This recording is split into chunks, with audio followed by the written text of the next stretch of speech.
Good morning, everyone. Welcome to the table at home. Because of the COVID-19 pandemic, those of us at the table are live streaming on Tuesday mornings and Thursday afternoons to keep in touch with our table community and the wider community in Lanark County and around the world. We're happy that you're here and ready to cook with us today. Just a little catch up on what's going on for programming at the table. We are still offering community meals on Monday, Wednesday, and Friday between 4:30 and 6 o'clock. Just come on down to the table front door and you can get a takeout meal for yourself and your family or a neighbor if they need one.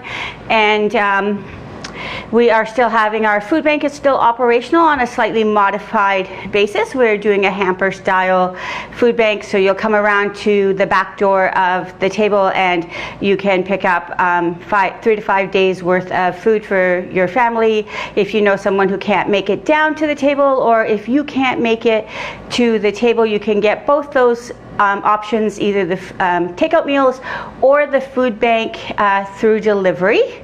Let's see what else is. Our advocates are still available. You can call them at 267-6428 extension 29 if you need to talk to someone, or if you need some help with something that's going on in your life like housing or LEAP. They're available to talk to you as well. We are still helping to facilitate the tax program, which is up and running. And again, the phone number at the table is 267-6428. We are located at 190 Gore Street in Perth, Ontario. Please call us, reach out to us if there's anything we can do to help you. Okay, I'm going to do a little bit of cooking today. I'm going to do a yogurt baked chicken and a sweet potato salad that, oh my gosh, it's a hot day today, and this is a perfect kind of thing that you can make ahead of time and then go and sit in your backyard to enjoy, doing the social distance thing. So don't invite a crowd over, but enjoy it with your family or with one other friend that you may be seeing, as long as you're keeping safe distance.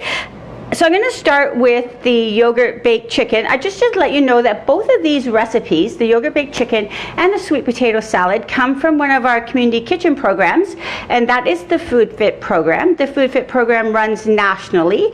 It's a 12-week program where you can sign up, and we will every week talk about nutrition. We'll do some cooking skills, and we'll have a little bit of light exercise. I always say no spandex required. Mostly we just go out for a walk and enjoy the fresh air. If that's a program that interests you and you're interested in learning more about healthy eating or maybe upping your healthy lifestyle quotient a little bit, be in touch with us, and once programming starts again, we'll be offering it. All our programs at the table are completely free. I think I'll start with the chicken. So this is chicken breast that I'm using. You could use chicken thigh, something boneless, skinless ideally for this, so whatever you prefer. And we're marinating it in a yogurt and spice mixture. So why yogurt? Yogurt works really well to tenderize meat while keeping it moist and delicious. In the Middle East and over most of Asia, yogurt is used extensively as a meat tenderizer. So why does it work? It works because of something called lactic acid. Lactic acid is that burn you feel when you exercise really hard. So that's lactic acid building up in your muscles to help sort of soften them. It's exactly the same thing that happens with lactic acid and meat. So the yogurt and its lactic acid properties works to break down the proteins in the meat, and that's how you end up with a juicy meat afterwards. So you can use it in stewing, you can use it in grilling and baking. The recipe that is loaded up onto the website is for about 1.5 pounds of chicken, so about 4 large chicken breasts, which is enough to serve 6 people. Sort of 1.5 pounds allows for 4 ounces per person, which is like the serving size that we're going for. I'm not going to make as much marinade as we do in the recipe because I've just got one little chicken breast here that I'm going to marinate, and that's because the magic of television tells me I need to have some done beforehand and one in the oven for you to see once it's cooked. I'm going to use about 1/3 of a cup of yogurt. So I'm using about, I'm doing less than half of the recipe. You can mix your marinade up in a separate bowl. You can also mix it up right in your bowl with the chicken, but I'm going to mix it up in a separate bowl so that you can see it. This is plain full fat yogurt. You can use any yogurt that you have. If you're going to use Greek yogurt, it's going to be a bit stiff, so you're going to loosen it up with a bit of water. This is a relatively runny kind of yogurt, which is what you want for a marinade. Now, I grew up marinating meat in yogurt. It's something my mother taught me decades and decades ago. So some finely minced garlic goes in here. Some grated ginger goes in here. Yeah, I'm hot, folks, just so you know. It's hot in my kitchen today, and I am hot, and I'm just going to wash my hands. Hang on a second.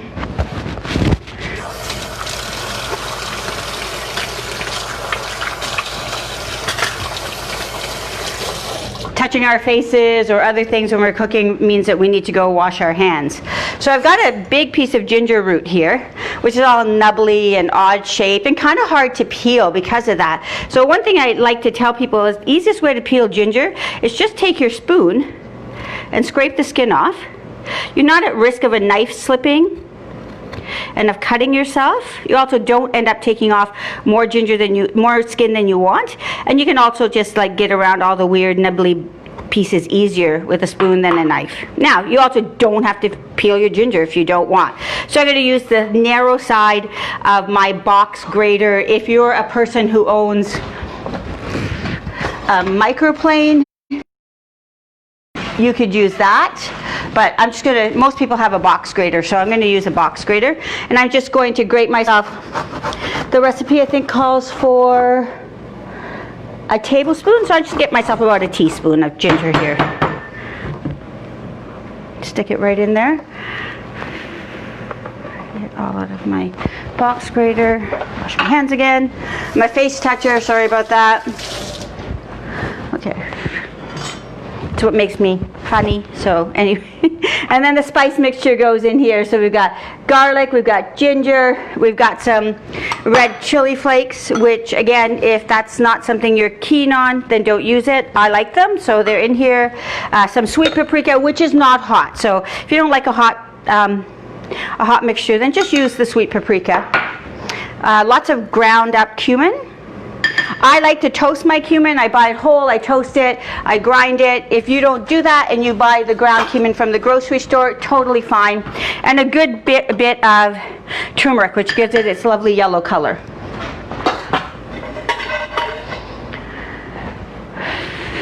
Okay, give that all a nice big stir. We're going to squeeze about a teaspoon of lemon juice in here. I'm going to use my lemon squeezer only because I kind of have some pain in my hands today. This is a little easier. So a little teaspoon of lemon juice. Give that all a big stir. And pour it over your chicken. Now at this point, getting your hands in there is a good idea. So get your hands in. Give everything a good, get that chicken rolled around in there. Oh, and then add a little bit of green onion and rosemary. Sorry, I forgot about that, so I'll chop that up. Man, I'm having a forgetful morning, aren't I? Okay. So I've got some rosemary, fresh rosemary here. Going to give that a little mince. It's an interesting blend of Asian and Mediterranean flavors, this chicken. And a bit of green onion. Now, I have washed all my food before I started, but I want to emphasize that it's very important to wash your food before you use it. Now, I'm not particularly worried about the COVID being on my food. I am, however, very conscious that a lot of different hands have touched this food before it came to me. Unless I went out and pulled it from my garden, in case I probably want to wash it just to get all the dirt off. So wash your food before you go and use it, even if you're going to cook it. So this can go into the fridge. It's going to go in the fridge for 30 minutes, or ideally for about, ideally like 8 hours or so, or overnight, so that you can cook it the next day.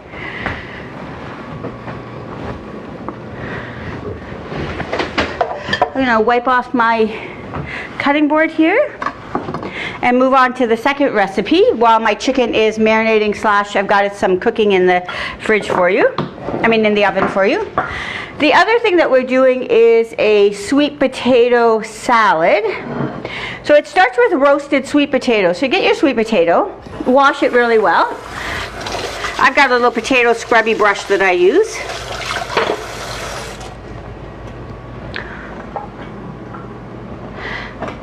Give my hands a little dry.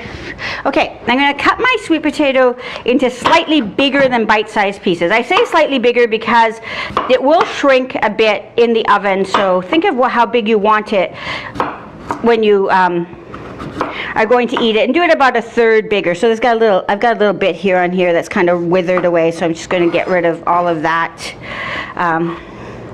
Going to sort of cut mine.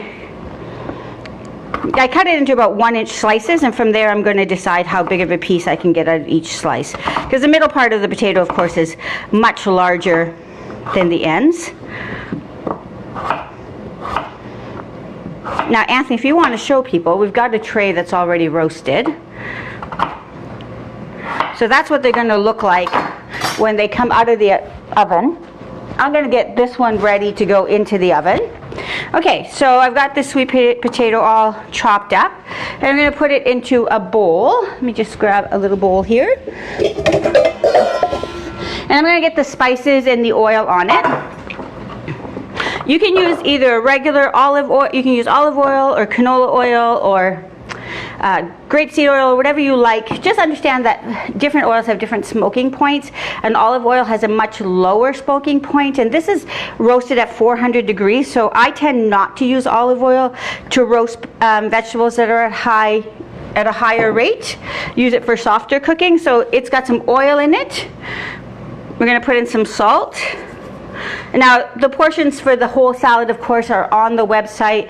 I'm only doing a little bit to show you what it's like. That is what the whole salad looks like, but I just want you to see how to do this. Again, a little pinch of chili flakes if you're keen on them, and some cumin.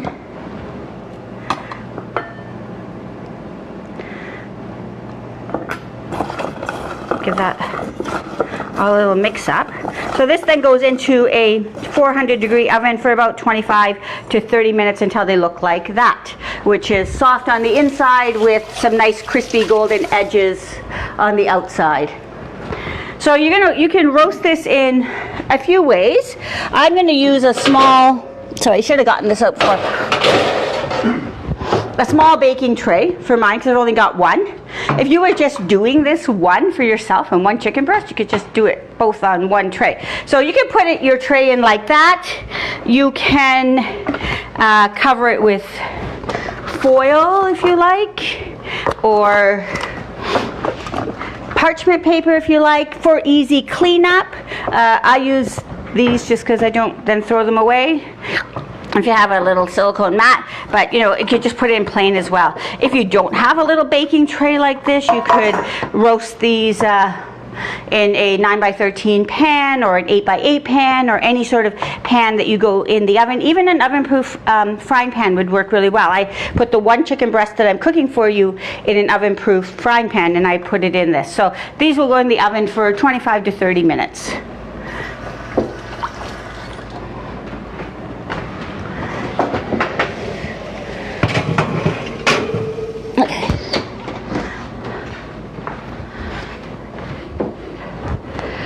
So while those sweet potatoes are roasting and my chicken is roasting, I can get on to making the actual salad. Okay. All right. So once your sweet potatoes are roasted, you can let them cool for 5 or 10 minutes. You don't really want them super hot. As I said, wash all your vegetables and food before you use it. I washed my tomatoes before you all got here. So I'm going to get going on this salad. You take your you're going to build the salad like just in a bowl. So start by cutting your tomatoes into bite-sized pieces. Oh, here, I'll move the bowl so you can see what I'm doing.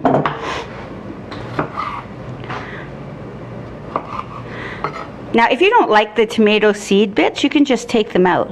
I'm going to leave them in, but if you didn't want your salad particularly juicy and full of tomato-ness, then you could just take those out.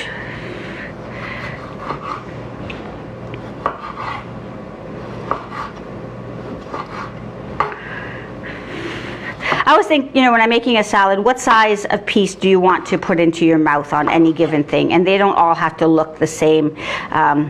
When I did the sweet potatoes, I did say try and get things the same size, but that's because then when you're roasting them, they all roast up at the same rate, and you're not left with half raw, half cooked sweet potatoes or sweet potato pieces.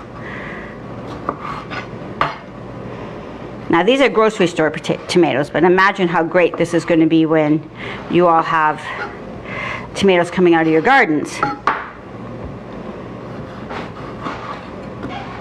or have access to some good local tomatoes. So the recipe takes 3 nice tomatoes, roughly chopped.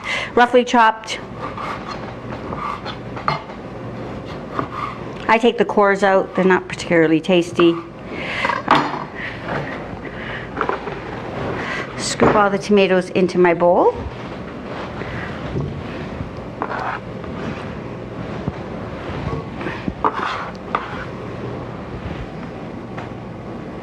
Getting my recipes mixed up. Okay. And into that we're going to put the sliced green onions. I'll give these guys a little wash.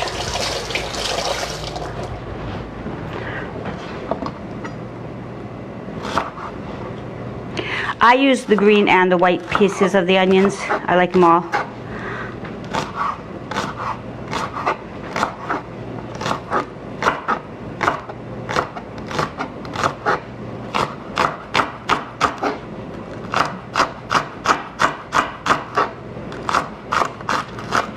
Remember to tuck your fingers in when you're slicing through like this, so you know when to stop, which is right there when you hit your finger. That goes in there. And then I have the other ingredient in this is basil. If you didn't have basil, I was trying to think of what you could do if you didn't have basil or don't like basil. You could use a bit of parsley maybe if you prefer that, or cilantro, big favorite over at the table. So just, I don't chop my basil because then it kind of gets bruised and it browns, but if you rip it up into nice sized pieces and toss it in your bowl, as much or as little basil as you like. I'm not going to waste all your time by watching me rip basil, so I'll use that right now. And this is great because you can just dress this salad right in the bowl. You don't have to go and make another salad dressing or anything. Put on about a tablespoon of balsamic vinegar. This is a teaspoon, so I'll just fill it 3 times. There you go. So balsamic vinegar, and if I could get this open, I would put on some olive oil. Okay, I'm just going to use my other olive oil. So about 3 tablespoons of olive oil go in here.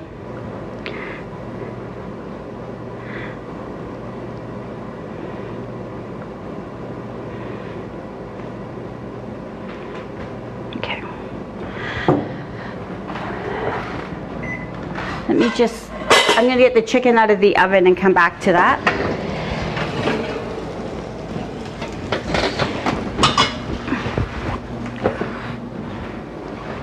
So get a couple of big spoons and we will give this a toss.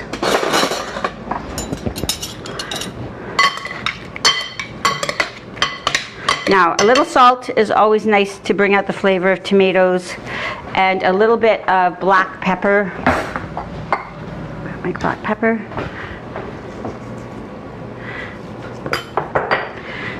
Give that all a nice big stir. Now you can leave this like this and the sweet potatoes like that until you want it to serve, but I will just build this salad up so you can see what it looks like. I'll get myself a nice serving dish, something I like to put salads on.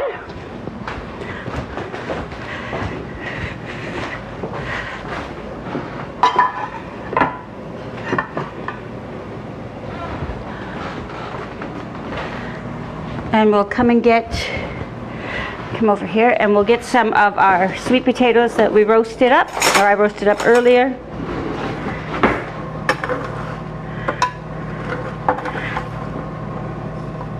So I kind of put the chicken on this too so you can see it together. So we'll do a little bit of the salad here. So you can just put some sweet potatoes on your plate and top it with the tomato mixture. Mix it all up in a bowl too if you like. It's just being a little fancy today. So and put some of the tomato mixture on top. Crumble some feta cheese on top.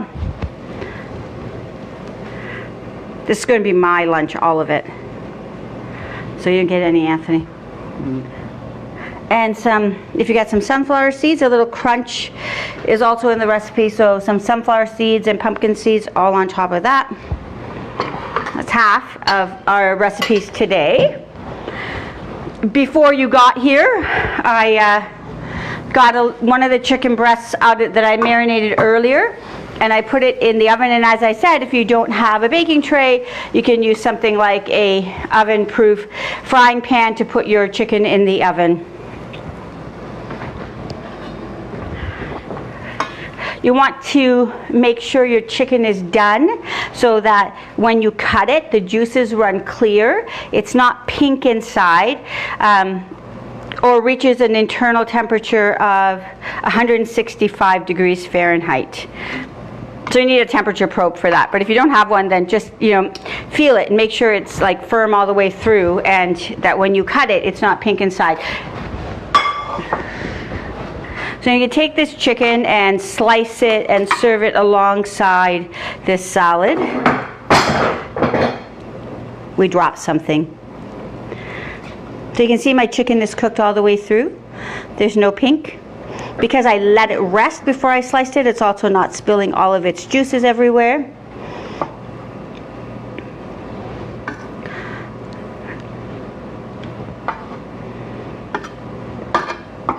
So there you go. I could serve my lunch like this, or my supper like this. So this makes a nice supper as it is. If you want to pump it up a little bit or you want to add something to it, I spun out some lettuce a little earlier.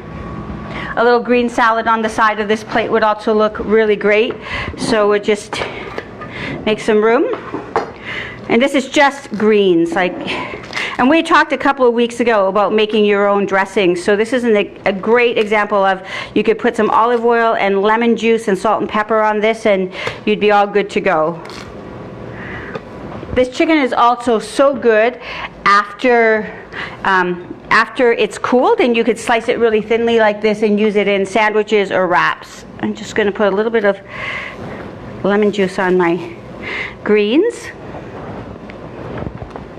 And a bit of salt, and a bit of pepper, and a nice drizzle of olive oil.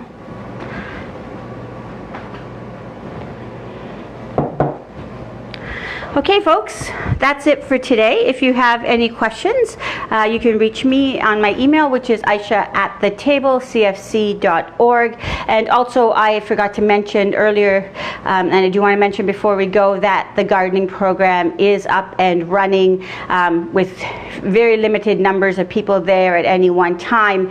And if you are interested in the gardening program, you could call or get in touch with my colleague Joanna, and her email is joanna@thetablecfc.org.